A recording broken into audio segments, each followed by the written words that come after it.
point? I don't know if I'm being an inconsiderate human being to my fellow other living human beings, because I remember posting a video about it ages ago on TikTok, and I got a lot of shit in the comments from people being like, oh, but easy for you to say, you don't know what other people have been through, and like, I've experienced this and that and this trauma when I was a kid, so it's not like I had the privilege of unmasking and figuring out who I really was, blah, blah, while I was dealing with all of this trauma and PTSD and insecurities and whatever else, the fucking shit of it all.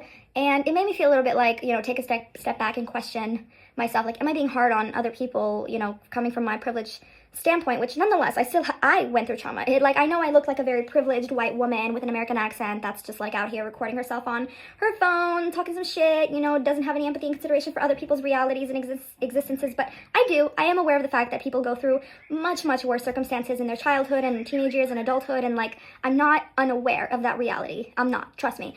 But my thing is like, but there are also people that have gone through really, really, really bad things, really traumatizing things, and have still been able to grow out of their insecurities, grow out of their masking, grow out of their projections, and not put all this shit on other people. There are people that have been able to get out of that ego, that self-defense mechanism area, that territory. They've gone to therapy. That people that even didn't have access to therapy, for whatever which reason, could still find resources that could help them get to that place. Do you know what I mean? Like, and then it just leads me back to this, like, I think the only way I can really justify it and not be entirely, like, sad and hopeless at the fact of, like, the reality of a lot of humans on Earth that are avoidant and masking as fuck of like older ages, and that just don't, there's just no hope in sight, is that, like, this theory of NPCs existing, like non-player